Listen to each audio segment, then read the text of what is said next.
Hi you guys, it's TA Megan and this is my cat Marley. Welcome back to Women's History. We're reading What Would She Do? 25 True Stories of Trailblazing Rebel Women.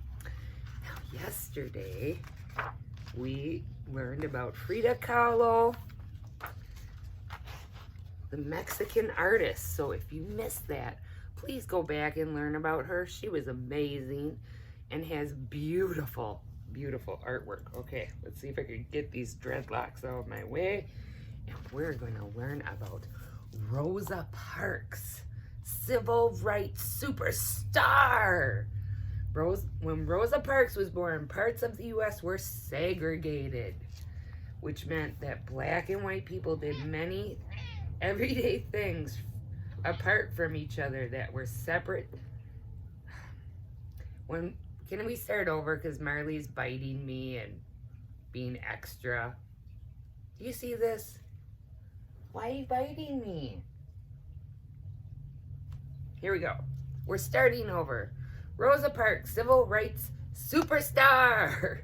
When Rosa Parks was born, parts of the United States were segregated, which meant that black and white people did many everyday things apart from each other. There were separate schools, separate swimming pools, separate bathrooms, and even separate drinking fountains. Rosa hated it, but surely not even she could have dreamed that her simple act of bravery would change everything. And here is her portrait, which you're gonna color later. You know what?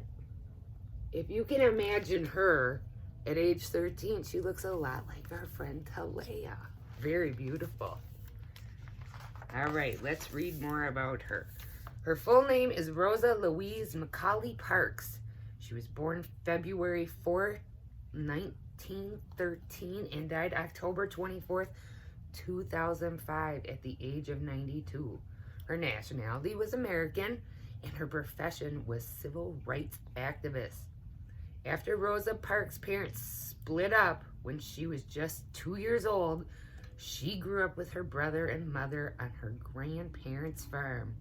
They lived near Montgomery, the capital of Alabama. It was a scary time for African American people because of the resentment many white Southerners felt towards them, blaming them for their own troubles.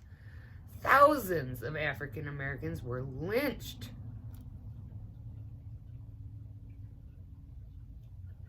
which means they were murdered, shot, hanged, or both by mobs of angry people.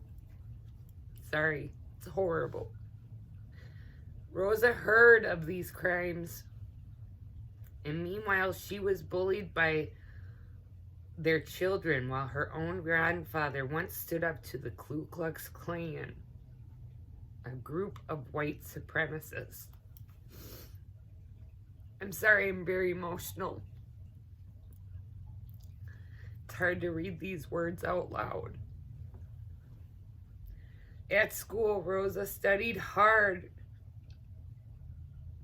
Her mother was a teacher, and education was very important to her family. But school wasn't the same for Rosa as it was for white children in Alabama. Their schools were well equipped, while schools for African American children were very, very basic and lacked supplies.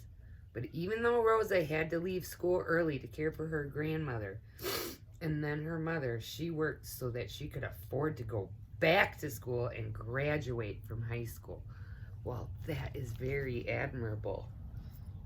When Rosa was 19, she married Raymond Parks, who was a member of the National Association for the Advancement of Colored People. And you have maybe heard of them. They're usually called the NAACP. Rosa became the first woman in Montgomery to join the civil rights group, as well as schools, swimming pools, drinking fountains, restrooms, and many other ways in which black people and white people were segregated. There was one more way that made Rosa very angry. Black people had to sit in the back of a bus and seats labeled 4 colored. The bus driver was also allowed to tell people where to sit. And when on December 1st, 1955, the driver asked Rosa to stand up so that a white man could sit in her seat, she said no. She was going to sit in that seat, and she was going to stay there. The police were called. Rosa was arrested. She was fined $10, which was a lot of money back then, for breaking the law that allowed the driver to assign seats. She refused to pay, telling them that the fine was illegal. Others agreed with her. Together, they decided to boycott or stop. Boycott means stop doing something. So they stopped riding the Montgomery buses. What did they want? An end to segregation on buses. When did they want it? Now! In fact, the peaceful mass protest took 381 days to achieve its goal. 381 days? There's only 365 days in a year. So it took longer than a year just to be able to sit on a bus. I mean, that is just crazy history. I'm so glad we've moved on from that, but there's still a lot more work to do. Let's keep reading. But at last, the Supreme Court ruled against Montgomery's segregation law, and the protesters won. Now everyone could sit wherever they wanted. Even better, the civil rights movement kept on going, leading the Civil Rights Act of 1964. Discrimination based on race, religion, or any other factors was outlawed, and now anyone could use the public facility, all because of Rosa. She continued to fight for the rights of African Americans and women, and was recognized with the Congressional Gold Medal and the Presidential Medal of Freedom. In 1999, Time magazine named Rosa Parks as one of the 20 most powerful and influential figures of the 20th century. Here is her quote: "I would like to be remembered as a person who wanted to be free so that other people would also be free." Here's our question. What would Rosa do? You've been left out of the group text that includes other girls in your class. Why? You just don't know, and it's driving you crazy. What would Rosa do? Well, the answer says Rosa Parks didn't stand for discriminatory behavior. She thought that all people should be treated the same. She would want to know why you weren't being included, and she would tackle the problem head on. Rosa would contact the group chat creators and ask them to stop being unfair. Chances are that they'd back down immediately and add you to the group.